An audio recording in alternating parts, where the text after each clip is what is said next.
તો પાટીદાર સમાજ બાદ વધુ એક સમાજને મોટી રાહત સરકાર તરફથી મળી શકે છે। જી હા, આંદોલન સમયના જે કેસ છે તે પરત ખેંચવા માટેની વિચારણા થઈ રહી છે।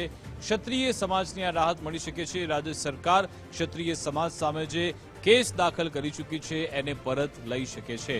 આંદોલન સમયે જે પણ કેસ થયા હતા એ પાછા ખેંચાય તેની શક્યતા છે। ગઈકાલે પણ ક્ષત્રિય સમાજના આગેવાનો જયરાજસિંહ પરમારની આગેવાનીમાં મળવા માટે પહોંચ્યા હતા અને આજે રાજ્ય સરકારના પ્રવક્તા મંત્રી ઋષિકેશ પટેલ તરફથી પણ આ નિવેદન આપવામાં આવ્યું છે। તેમણે કહ્યું કે સરકારને આ મામલો ખબર છે અને આ બાબતે અત્યારે ચર્ચા વિચારણા થઈ રહી છે। કેસ પાછા ખેંચવા રાજ્ય સરકાર વિચારણા કરી રહી છે।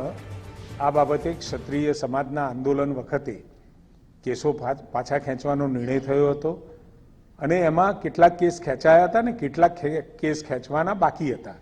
આ બાબતે અમારા કેબિનેટ મંત્રી બળવંતસિંહજીએ પણ રજૂઆત કરી હતી, એમને પણ વિગતો આપી હતી અને એ જ દરમિયાન જયરાજસિંહ પરમાર અને સીજે ચાવડાએ પણ આ રજૂઆત કરી।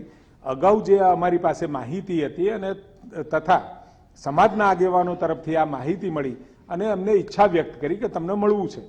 આમ તો પહેલેથી માહિતી તો બળવંતસિંહજીએ અમારા સિનિયર કેબિનેટ મંત્રીએ આપી હતી, એટલે તાત્કાલિક એ વિગતો બધી ક્યુમ્યુલેટ કરી અને એ બાબતની વિચારણા પણ કરી। જે કેસોનો હુકમ થયો છે એ કેસો ઝડપથી પાછા ખેંચાય અને જે પરિપત્રમાં સમાવેશ નથી થયો તો એ બાબતે પણ સરકાર વિચારણા કરી એમાં શું થઈ શકશે, કેવી રીતે એ કેસોનું નિરાકરણ આવી શકે એની ચિંતા કરશે।